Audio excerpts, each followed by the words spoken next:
Welcome to the first ever episode of Saturday Morning Retro.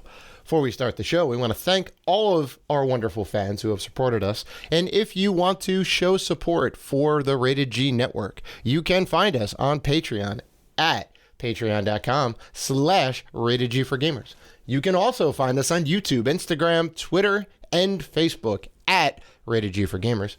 And finally, please rate and review us on iTunes and Spotify. We appreciate all the love. I'm your host, Dave Rotino, and this is my co-host, Dan, the podcaster formerly known as Classic Robinson. What's going on, man? We've gone retro.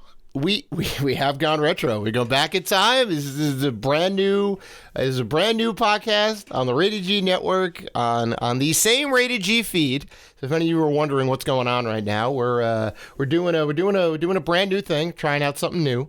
This is called Saturday Morning Retro, and the conceit of the show is we're going to take some retro games. We're going to play some retro games, and we're going to talk about some retro games. We're going to kind of take a deep dive into them, right? It's just an excuse to get into our backlog. yeah, it's, and we have all these games.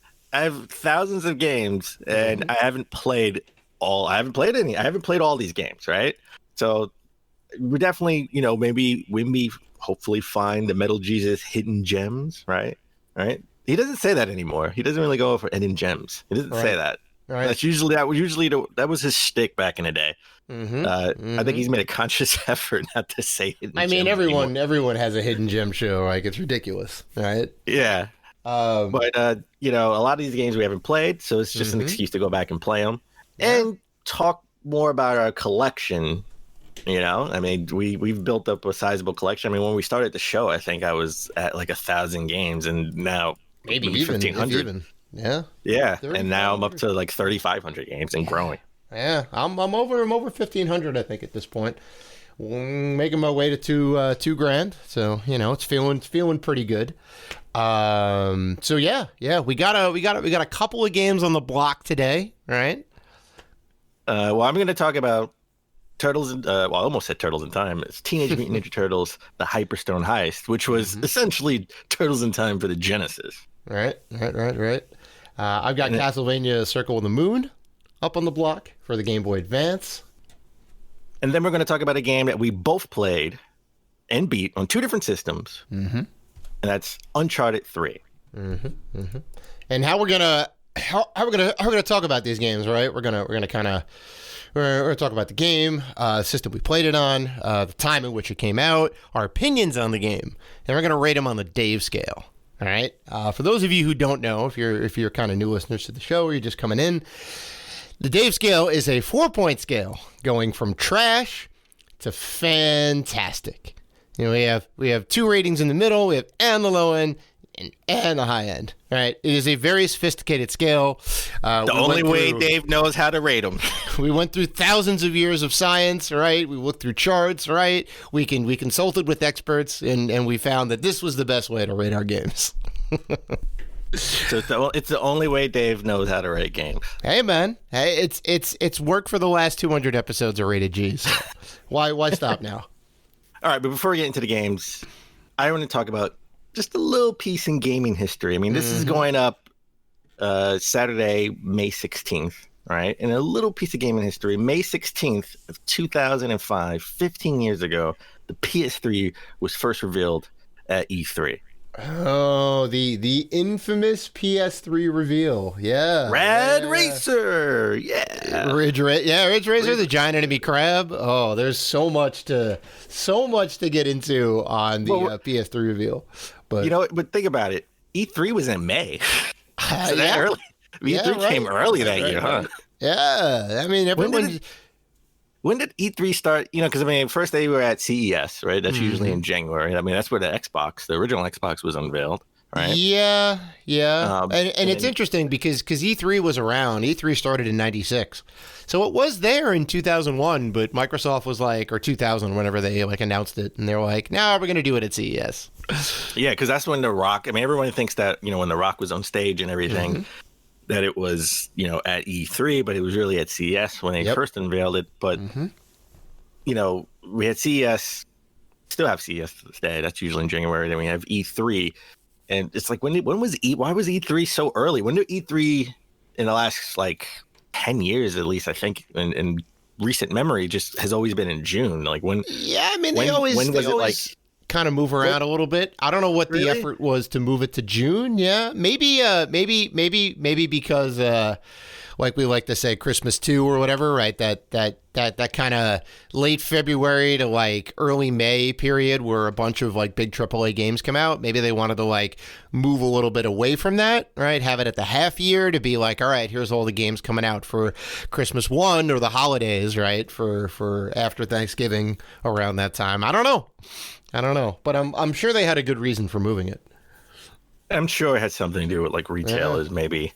Yeah. Like June is really when they want to gear up to, maybe that's the big time where they want to gear up to, start talking about stacking up shelves for the holiday season. I don't know. I'm just kind of. We gotta look that up. I want to look that up. I want to see. Because May seems kind of early. I just want to look that up when it started. It was like June is like the mainstay when E3 happens. Right. And it was kind of interesting that seventh generation, right? That was the 360, that was the Wii, and that was the PS3, right? The 360 came out the gate early, right? 360 came out holiday season 2005, right? It was ahead of everybody. And then 2006 was the PS3 and the Wii. All right, so you already started to see some changes, right? The original Xbox didn't get great reception. Xbox 360, huge reception, right? PS2, possibly the greatest system of all time, right? PS3, not so great, so it kind of like shifted the tides a little bit. And then now in this current generation, it flipped back again. PlayStation killed it out the gate. Microsoft had Microsoft may have had just as bad of a launch as I think the PS3 was. Yeah. With the Xbox One, right? With the inclusion of the kind of Connect and the always on connectivity, and just they bungled everything. But I think you're missing one thing. What's that? Just $299. Oh, well, that was the OG PlayStation. Yeah. PS1 was like the PS1 versus like the Saturn. That's right. Well, there you go. Like that's why price matters in all these situations, right? The 360 undercut the PS3 by like PS3 was $600 when it came out, right? Because it had the included Blu-ray. The Xbox 360 $300 for the arcade model, right? For like the base level model. PlayStation 4 undercut the Xbox One by $100 because it didn't have a camera peripheral built into it, right? So price matters. And just think about it. Price matters. 15 years later, right? When the new consoles come out, they're going to be $600. Apparently, watch. They're going to be like $599, $499 around that price range. Who knows? So Sony was ahead of their time. They were 15 years too early. Yeah. So Dave. Mm-hmm. I want to talk a little bit about our collections. They keep growing. Mm-hmm. So I want to talk about gaming pickups. Yep. Any good pickups in the last couple of weeks? I mean, yes, I most definitely have. Two highlights of mine. Exit for the Nintendo DS is a great puzzle action game from Taito. All right. It got released on the PSP first, I think, and then ported to the Nintendo DS. It's got a cool Art Deco style, some nice light jazz. That's its soundtrack, right? It's very it's got a lot of show, right? It's got a lot of show, and it's fun. It's a nice little puzzle game. You play as this dude. You have to save people from a burning building, right? You go through a bunch of stages. It's like super cool. You can kind of pick up boxes, move them around. You can fireman carry people. You can pick up fire extinguishers and like put out the fires. It's a fun game. Yeah. So I got that and Project X Zone 2. All right. The X standing for cross. So Project Cross Zone maybe is how you pronounce it. It is a Capcom game. And it crosses over a couple different genres. So I think you got some SNK characters in there, some Capcom characters in there. They go all over. So it's kind of anime video game stuff. There's a ton of characters. This is And it may not be your cup of tea in general, Dan, but it is a tactic style turn-based game, right? So you gotta position your characters in the right spots to be able to do combos, right? If you go behind them, you can kind of flank them, and I think you can do like team-up attacks. So yeah, it's kind of interesting. It is very much a Japanese style game, but they did translate it for American shores. Interesting that it came out over here though. It feels a little niche. So yeah. Well, I actually have Exit for the DS. I got it brand new, sealed, from Square Enix. I bought it. That's where I got mine from. That's exactly where I got mine from. So you got it brand new too. You got it brand new. That is exactly right. I got that maybe 2 years ago on their website when they had like a 60% off sale. I brought a bunch of PS1 games as well. Yep. Brand new. Holiday season. Always check out the Square Enix website. They do crazy deals. So, all right. So I got a few pickups. Before I get into the actual games, I did find out there was something interesting. I didn't know there were two different SNES controllers. Okay, there was the original SNES controller that had Nintendo just sort of like just like a print of Nintendo, the name on the controller, and then they had I guess when the sort of the smaller model SNES came out, it came out with a different controller where it was like Nintendo was engraved in the controller, and that controller is sort of touted as being like the best SNES controller. It just the feedback is just better. I haven't tried it out yet. I did buy it recently, so I just picked that up. So I gotta try that out. Wow, did not realize. Me neither. Didn't. Oh. I knew the Genesis, the third model. Genesis had a different controller, 6-button controller on it. It was like the top 3 buttons were like purple or bluish, right? And that controller just is trash on a Dave scale. It's just like people like dog that controller, and they say it's so flimsy and it easily breaks. And you can still pick it up for $15 on Lukey. Oh, there you go. So this I got on eBay. I couldn't find it on Lukey. They were sold out. I got it on eBay for less than $10. So I got that. Talk about hidden gems. Actually, on one of the hidden gems videos I was watching, an old hidden gems video, it showed that somebody said that Sledstorm was sort of a hidden gem on the PS1. I haven't played it yet. Definitely had to pick that up. It's your boy Rob Zombie on there. There's some good metal and new metal music on that game, and 100%, it's a solid downhill racer. Yep. Okay. I like NBA Jam. I haven't played NBA Jam. Was like one of the top 3 arcade games I used to play back when I was a kid. Street Fighter 2. Could never really get to it because all the high school kids were playing it. Mortal Kombat 2. I always told the story of there was another pizzeria down the block from the mini mall where all the arcades was, and me and the junior high school kids, the younger kids, would all go down there. And in the basement, they had a Mortal Kombat 2 arcade, and that's where I honed my skills at Mortal Kombat. Nice. And NBA Jam. So I'm a big NBA Jam fan. I didn't even know they had a tournament edition, TE, NBA Jam TE. So I have both of those for the Genesis. Oh yeah. Do you know that the worst thing about the arcade NBA Jam was it was 50 cents per quarter, right? Quarter meaning the like 15-minute intervals, right? You play like 4 quarters as a game. So it would be like 2 minutes, right? 50 cents for 2 minutes. And then if you wanted to play the next quarter, if you wanted to continue the... So if you want to play a full game, it costs you $2. $2. $2 for arguably like 8 minutes worth of entertainment. Jesus. It's crazy. So, crazy. Didn't know they had NBA Jam Extreme on the Saturn, so I had to pick that up.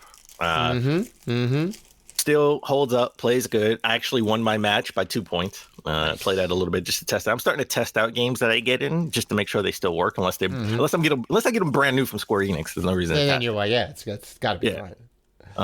And then from the same creators as NBA Jam, they had NBA Showtime on the Dreamcast. Oh yeah. So I definitely had to pick that up. The only real biggest difference is the whole layout of how they have everything. It's like NBA Showtime that used to come on NBC back, when NBA was on NBC. So I had that sort of layout and format.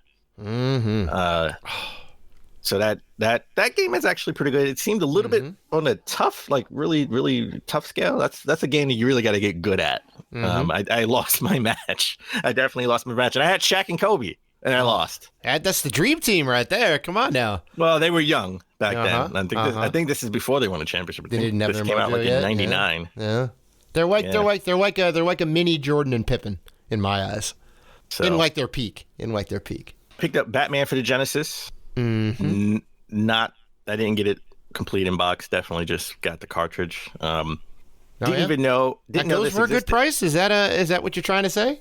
It went for a good price because it was complete in box. Like most of my Genesis collection. Well, the majority of my NES collection not complete in box. Yeah, well, that's a lot tougher. When you're dealing with cardboard versus hard plastic, you're bound to find a lot more hard plastic shells out in the wild because you're supposed to keep them, right? You're supposed to put the game in them. Well, when we were kids and we got like a Nintendo game or a Super Nintendo game or even an N64 game, you just rip the box open, right? Right, exactly. Because you didn't think it was actually like worth saving. Yeah, but, plastic makes all the difference. It's weird how that goes. And the final two games I got, both for the N64 series, Mystical Ninja and Goemon Great Adventure. Now, Mystical Ninja came out originally on an SNES. I actually have that game as well. But the Mystical Ninja for the N64. It was sort of like a Super Mario 64 type game, but the sequel, Goemon's Great Adventure, is sort of a side-scrolling platformer. Yeah. That's the Goemon's Great Adventure. I think is more in line with the Super Nintendo one in terms of how it plays. Yes, I think they tried to do something a little bit different when they came out with the Mystical Ninja, which I wish they would have just sort of numbered it because it was, I guess it wasn't a direct sequel story-wise, but it still was Mystical Ninja 2. In Japan, Goemon's Great Adventure was called Mystical Ninja 2, even though it was the third installment. Right. Now we're getting to this Final Fantasy type numbering, right? Oh, yeah. Well, it's kind of weird. Yeah, right? Now it's 3 over here, but no, it's 6 in Japan. It's like, okay. What happened to the first 5? So, all right. Why don't we take a break and we'll come back. We're going to jump right into our backlog, and we're going to talk about Teenage Mutant Ninja Turtles, Hyperstone Heist, Castlevania Circle of the Moon, and Uncharted 3.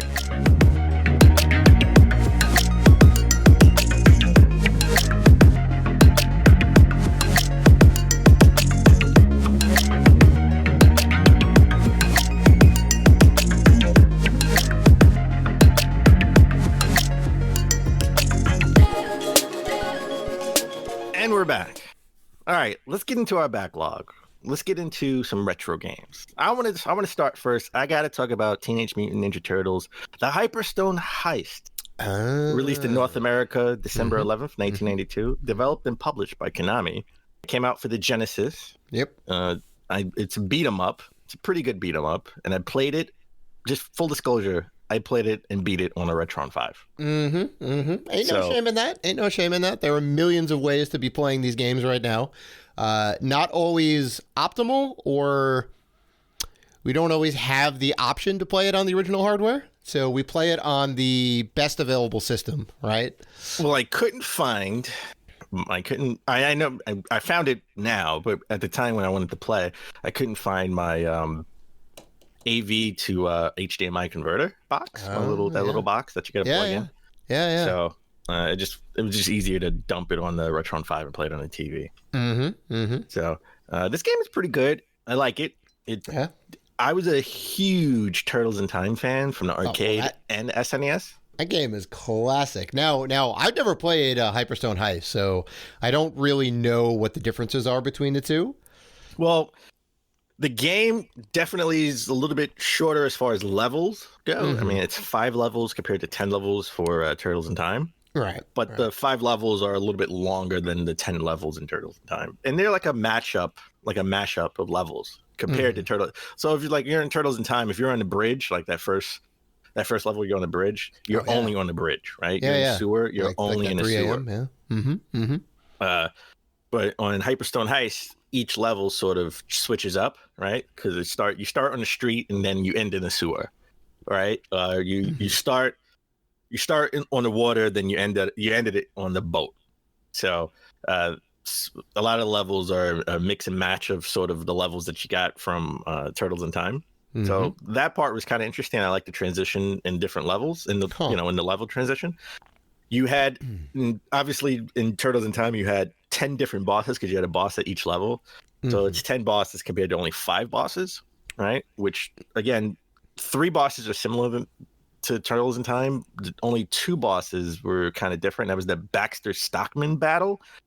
In Turtles in Time, Baxter Stockman is a scientist, mad scientist that turns into the Fly. One of the best villains, I think. Well, yeah, I mean, they took a little liberties with the 80s movies, The Fly.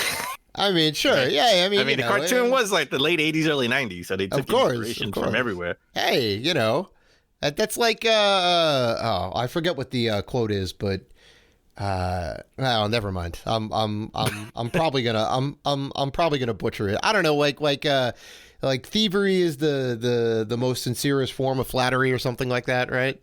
You were right. You did butcher it. Well, there you go. Well, you pulled my card on it. All right. You're right about but you get the idea, right? You get the idea, right? You end up aping from somebody else, right? It's like, oh yeah, like you're recognizing the genius that was the Fly and saying, hey, like we can totally use that concept, make our own character out of it. It's the flattery, right? It's flattery is the sincerest form of, or thievery is the sincerest form of flattery, something like that. Yeah. No, I'm gonna lie. Now you got me screwed up with the saying. Well, there you go. I got the sentiment. I got the. Listen. Fool me once, shame on you. All right, you're not gonna fool me again. We're gonna fool you twice at some point. Fool me twice. Yeah, but the Baxter Stockman battle, he's a Fly. He's a full-fledged Fly. Yeah, that's right. I never liked that battle as a kid. Right? Oh, well, it's tough. You gotta do the jump kicks. Yeah, but you still gotta do the jump kicks in Hyperstone Heist. But he's not a Fly. He's still human, just in a flying machine, which was weird. Oh yeah, right. And his flying pattern is different because he could fly at the top, in the middle, or at the bottom, and it was just like tough to hit him with the jump kicks and stuff. So I didn't like that battle at all either. I didn't like it in either game, but it was just notably different. And then something exclusive to Hyperstone Heist was Tatsu. He was one of the henchmen in the movies only. I don't think he was in the comics either. Oh, yeah, Tatsu was the bald head. He was like the bald head guy that told the ninjas where to go and what to do, right? I think he was in both 1 and 2. Okay. He was Shredder's right hand man. Okay. He was Shredder's right hand man. Okay. So he was exclusive to Hyperstone Heist.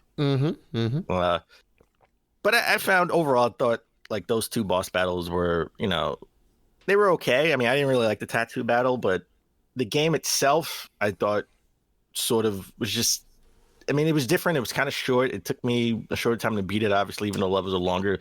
They are sort of easy to flow through, right? Where you can only have like 4 enemies on screen at once anyway. Yeah, sprite limitations and all that from back in the day, right? Yeah, and then the music was considerably sort of different. It was the same music, but sped up, so it was like faster. Oh, really? Huh? Yeah. All right. Did it sound good at least, or what? Well, I mean, again, the original music on the arcade and the original music on the SNES sounded great. It's great music that's sped up, so I feel like I have to speed up through the levels. And it was just weird. It gave me this sense of like I got to hurry up, right? It's got some urgency behind it. Yeah. Interesting. Yeah. That's probably just the limitations of the Genesis when it came to like sound. Yeah, I mean, maybe it was a timing error, right? I know, like sometimes like the speed of the processor or the whatever would mess with the audio. I know there's like a couple of games that have like weird audio quirks, just because of the way the system's put together, and sometimes it's unintentional, sometimes it is intentional. So I wonder if it was a bug or not. I don't know. One interesting thing they have in this game. Is you can sort of change the color palette where the turtles can all be the same, just like from the comic, all the same shade of green. Oh, right? Really? So like a dull green, and then you can change it to the cartoon where they're all 4 of them a different shade of green, a little bit brighter too. I don't know if I could do this in the Turtles in Time because I didn't boot it up to C. But just playing this game, I was like, oh, I can sort of change the dynamic of both turtles. I can I can make them that stale green that they were in their original comics. Or they still have the different bandanas so you can tell them apart. I mean, obviously you need to have that, but just the green, kind of like stale green. Yeah.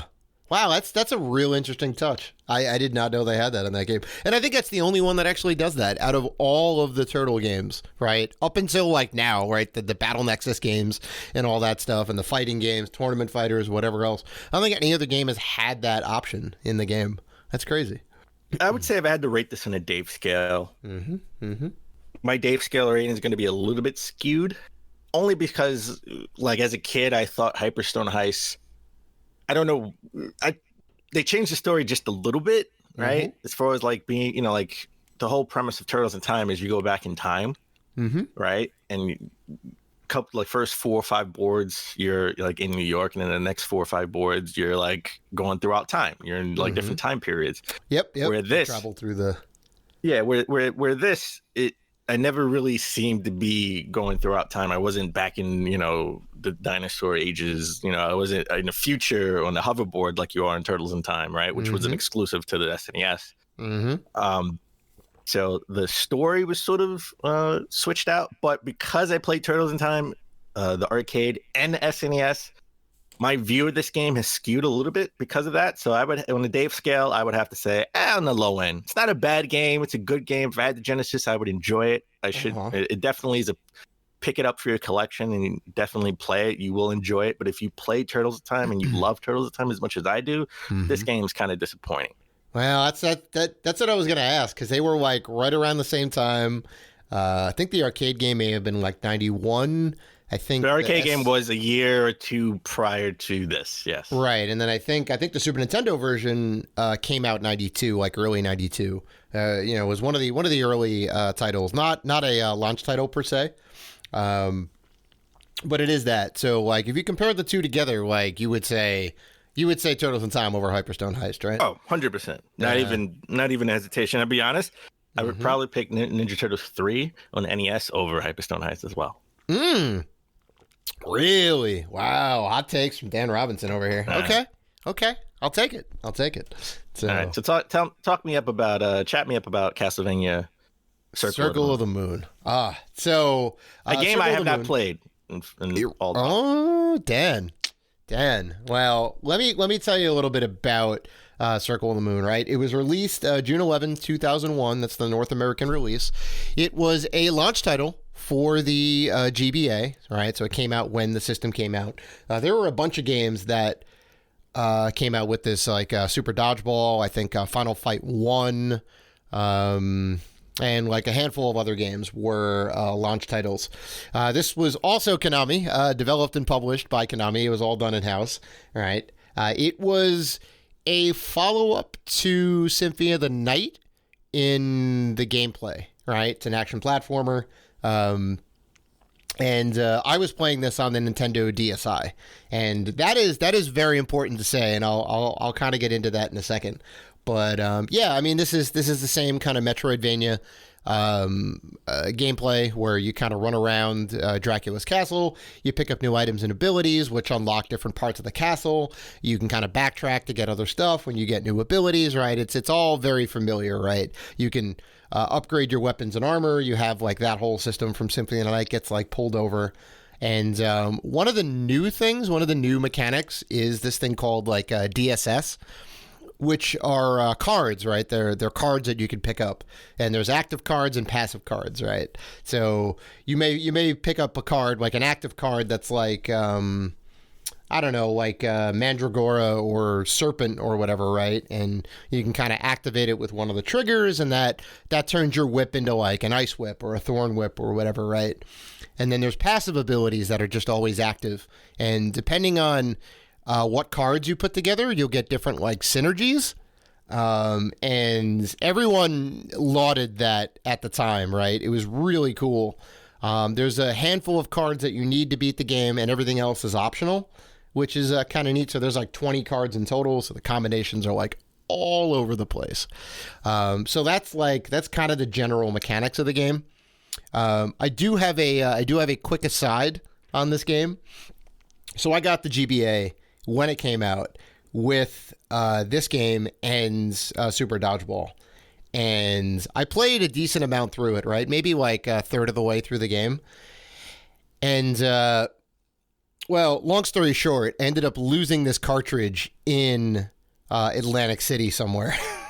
So, like right now, somewhere, some way, some cleaning house staff has this game and is playing it right now in their Game Boy Advance. Yeah, right. No, probably they threw it out. They probably definitely threw it out. But I'd like to think they still have it and it's still in their collection. So, yeah, so I was like kind of upset. I still had the box and all the inserts and everything from back in the day. So I ended up just buying another cart and it's like, boom, now I have a complete again, right? It's the same thing. So everything's legit. I have the full game, but that was just kind of a little aside in there. But, yeah, it's pretty solid.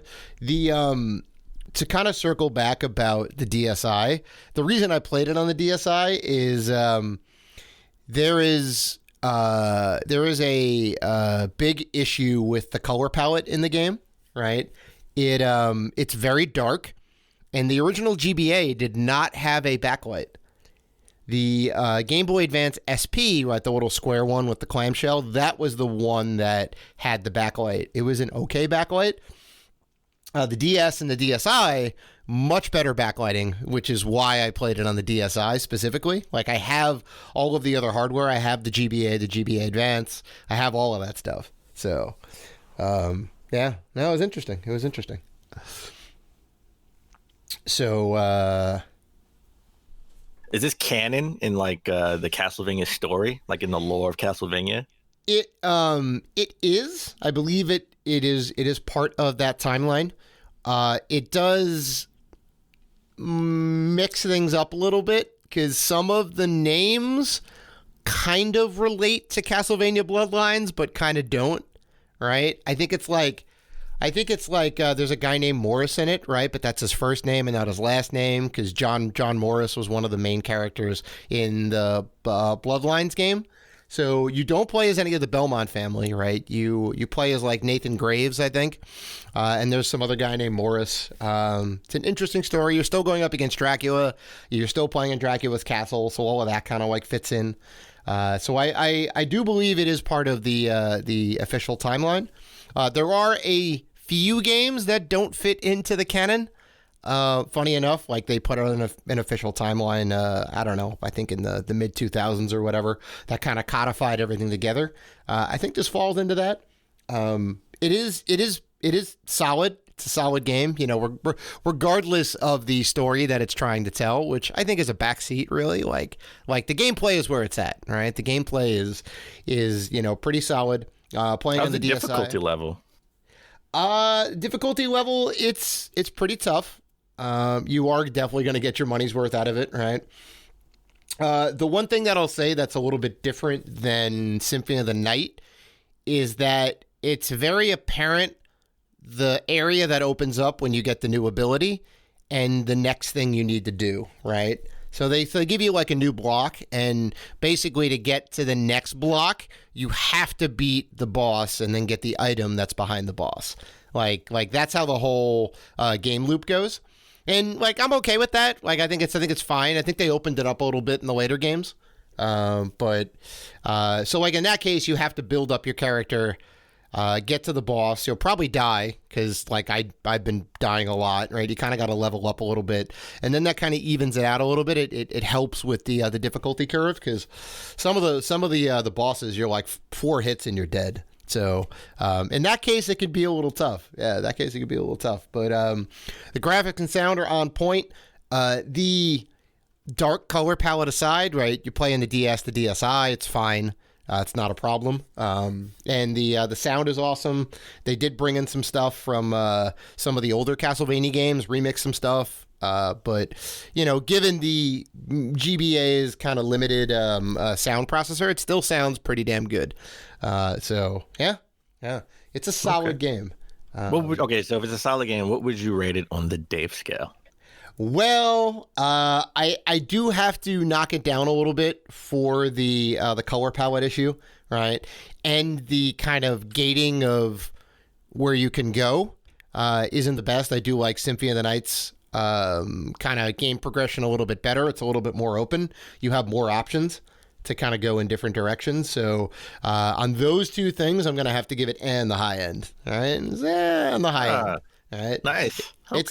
It's not fantastic because it has a couple marks against it, but it is a solid Symphony of the Night on the go. So, gotcha. Okay. Mm-hmm. Mm-hmm. So why don't we get into the retro game in our backlog that we both played, and we both played it on 2 different systems, and that's Uncharted 3. Mm-hmm. Mm-hmm. All right. Released in North America November 1st, 2011. Oh my God, 2011, 9 years ago. Mm-hmm. Developed by Naughty Dog, Yep. published by Sony. Yep. Originally released for the PS3. Mm-hmm. We all know about Uncharted. It's an action, adventure, third-person shooter and platformer. Mm-hmm.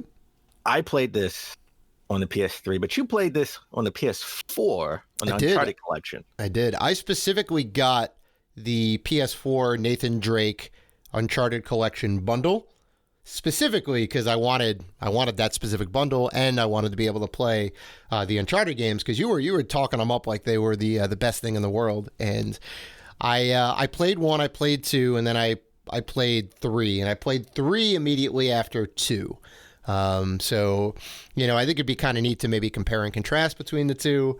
But just like in general about 3, I thought it was really solid, like all the way through, right? I thought the pacing was good. I think the new things that they added to it in terms of the combat and the gameplay were pretty solid.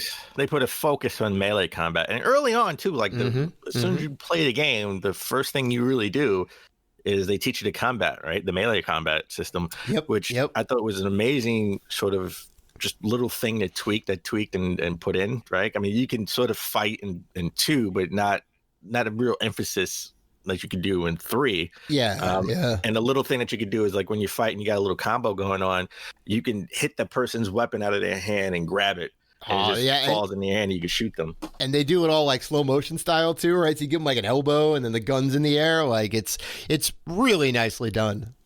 Really nicely done. So that kind of made it a little bit better. There's some new weapons in there.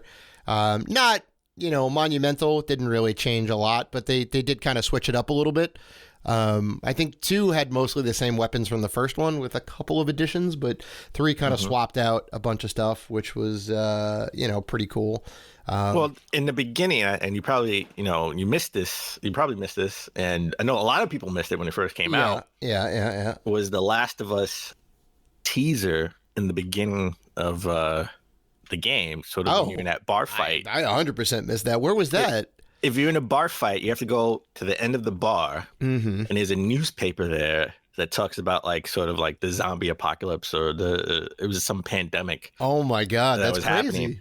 And then they were talking about The Last of Us because The Last of Us was coming out. I think The Last of Us was coming out like the next year, like 2012. Right. But none of us knew about The Last of Us. But that was sort of the teaser that they put in there, talking about The Last of Us. Now, is The Last of Us in the same universe as Uncharted? That's the question I have now. They said no. Okay, so it's just an Easter egg thing type. Okay, so it's sort of just an Easter egg talking about that. And I don't know how that would work, right? We have this Indiana Jones character running around, but yet in the middle of America, there's a zombie outbreak pandemic. Well, he doesn't know because he's somewhere else. I guess deserted island or deserted like in a deserted desert. That's oxymoron. He's in a desert.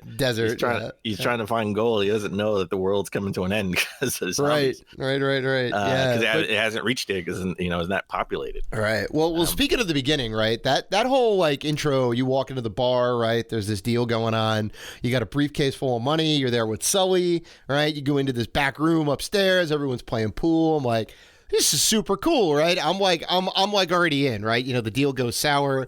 You get into a big brawl, right? And then you kind of escape out the back. There's a little bit of a double cross twist, and then you're kind of off on the adventure. And I'm like, oh my God, like okay, I'm in. And then they do that. Like back in time when Sully meets Nathan.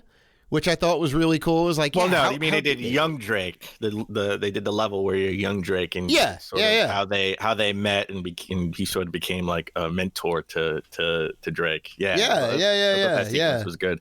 Yeah, so like they basically they take you from London to Cartagena, right? And then you get whisked off to like you go all over the globe in this game, right? Which I think was like 2 did it good, and I think 3 was the kind of epitome of that, right? Like the first one, it was all in the jungle, right? And that was it. You were just in the jungle. You know, you were trying to find this treasure of Sir Francis Drake or whatever. You know, your long lost relative or whatever, right? Because you guys are related and all that. And like 3 kind of switched it up. So every like level or 2, you'd be in a different area, and I'm like, oh, okay. You know, I get behind that. Well, I like the boat. I mean, from Uncharted 2, where you were in the train sequence, which that was sort of mind blowing, and it set the bar for developers, right? Yeah. I mean that whole. Well, I mean, you're talking about the first one in the snow, right?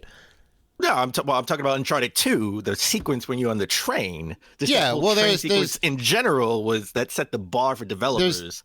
I mean, there's the reason I'm clarifying. There's technically 2 train sequences, right? There's the one in the beginning when you're hanging from the train, and then there's the one where you're fighting the helicopter from the train, right? I mean, the one that you have following a helicopter from the train was good, but that wasn't the one that blew everyone's mind. Well, that's what I was trying to clarify, because that was kind of cool with the grenade launcher. But when you're hanging from the train in the beginning, right?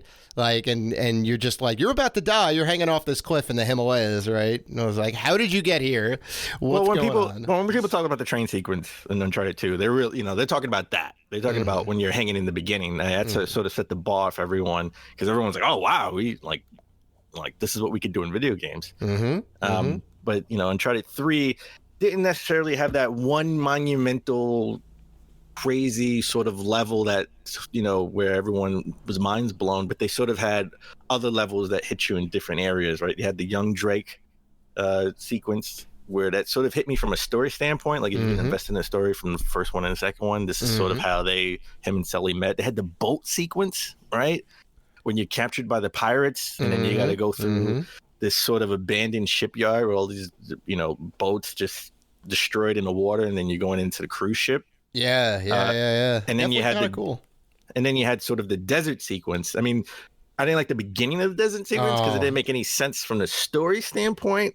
But as you go through and you have that chase where you're on the horse and you're that was really cool. You're jumping from vehicle to vehicle. Yeah, and you're trying to rescue Sally. I thought that was awesome. Sure. When you like drop down in the desert and you have to go to that little like encampment or whatever, like that was bullshit, because they didn't give you any indication of, are you going in the right direction? Are you what are you supposed to be doing? And you're really just supposed to like bumble around until you see the thing, right? I'm pretty sure it's just a timer. And then you go, oh, okay, like here's the thing I have to get to. Let's go ahead and get to it. You know? Yeah. I mean, from a story standpoint, it didn't make any sense. Well, that too. Yeah. No, it was definitely on terrible. To where you really should be. Yeah. Right? It's terrible. I mean, I guess the only rationale is you were almost there, right? Kind of like the plane was flying in that direction, going there anyway. Yeah. And it crashed in the general vicinity of where you were supposed to be anyway. So you would have found it. So the plane sequence before that, great. But then when you land like in the desert proper, it's like, nah. But the only good thing about landing was that iconic shot that's on the cover of. It's like, oh yeah, there it is, gun in the desert, you know, gun on the plane that's crashed. Yeah. Yeah, no, it's solid. It's solid. So, but that's what we thought of the game. But let's see what critics thought of the game. So I went to Metacritic, and as of this recording, PS3 has a Metacritic score of 92. And I picked the best score and I picked the worst score. Okay. And I thought it would be hard. I thought the worst score for this game would probably be like an 8 or a 7. But no, the best score is IGN gave it a perfect score, gave it a 10. Sure. Right. Greg Miller actually did the review of this, and when he was back with IGN, yeah, he was back when he was with IGN. He loved the visuals, and I agree with him. I think this is I played it on the PS3, so I think it's the best PS3 game out there. It's PS3, on the PS3, it's beautiful. The colors pop, and the game does. I mean, my PS3 was kind of chugging. I'm not gonna lie; it made a lot of noise. Yeah, man, it made a lot of noise. But and obviously the story element. I mean, if you love story element in games, if you love story in games, this is definitely the series to play, right? from a story standpoint, but the worst score, if you can believe it or not, the worst score, the AV Club gave this a 50. Think about that. They gave this game a 5. You know what other games scored higher than this? The Order 1886. Oh my God. I'm just saying. Yeah. So I mean, it was interesting. So I mean, I took a look at what they were saying about it. They made some valid points. I can't lie. It's definitely not a 50, right? Because it is a very enjoyable adventure from beginning to end, right? It does kind of move you through. There is a lot of variety, right? Maybe not as much new from 1 to 2 than from 2 to 3. I think that's kind of fair to say, right? So you're kind of just like along for another ride, right? It's another entry into this franchise, right? So yeah, okay. The main thing that they hated was the shooting mechanics, which and they were again, just it improved from the first one because I mean, the first one was just non-existent; it just sucked. Yeah, not gonna lie on that. And the shooting mechanics in the first one was just trash on the Dave scale. Yeah, but not wrong. They tweaked it, but not drastically improve it. And again, if you go to Uncharted 4, didn't improve it as much. They tweaked it, but didn't improve it as much. Just they added a different dynamic, but not improving. I mean, this is not a Call of Duty type of game, right? This is mostly an action platforming game, third-person action platforming game that you just so happen to shoot. And it does a little bit of everything, right? It does a little bit of everything in this game. So, and again, I don't think they're wrong on that by any means, but it's definitely not a middle of the pack, a 5 out of 10, a 50 out of 100, a 2.5 star game out of 5, right? It's definitely not. It's like, if you want to take marks away from that and all that, I would say give it a 75 in that case, right?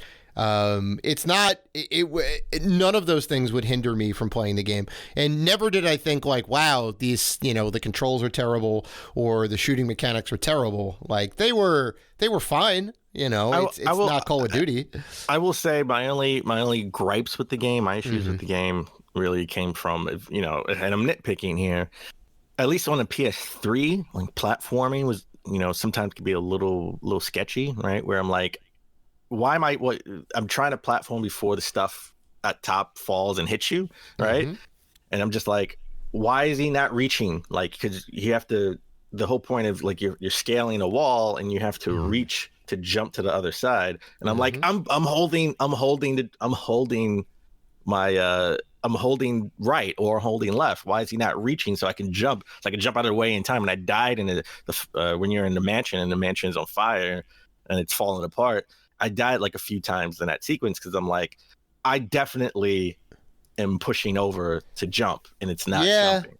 Yeah. I experienced the same thing on the PS4, so that's that's definitely fair. That's definitely fair. And then this is an action adventure, third person shooter, right? Like this isn't a stealth game. This isn't an Assassin's Creed game. But when you're trying, you have a lot of enemies to get to take down, and I'm trying to sort of stealth take down as much as I can without being alerted. It's like I kill one guy, nobody sees me, but automatically know I'm there and start shooting. And I was like, this is a little weird. I don't really care because I'm not a stealth guy, but I just want to take at least a handful of them out. I want to choke them out without anybody knowing, because there are a lot of guys you got to kill, and they are bullet sponges. So. Oh yeah, no, 100%. So I would say that is my sort of little criticism of the game. There you go. Yeah. But Dave, let's rate this game on a Dave scale. What would you give Uncharted 3? Well, I know what you're gonna give Uncharted 3 because you love this franchise. It's fantastic. Of course it is. I am also fantastic. We are top tier of the Dave scale, right? You can't get any better than fantastic. So, yeah. I mean, it's a great journey. I would recommend anybody to pick up the remastered collection for the PS4. It's got 1, 2, and 3. Got some good quality of life improvements on there. Tons of achievements, right? You can get through the games at a pretty easy clip. It's definitely a journey. So, yeah, I think that about does it. That is episode 1 of Saturday Morning Retro, folks. And I want to thank you guys for listening to this episode and checking us out. And we definitely want to hear what you guys think about it. So if you want to interact with us, and we know you do, you can find us on Facebook, Twitter, Instagram, and YouTube at Rated G for Gamers. Also, we are part of the Gaming Podcast Alliance. Check out all of the fine podcasts featured on there if you're looking for more gaming goodness. So, please listen, like, rate, review, and subscribe. And as always, keep gaming.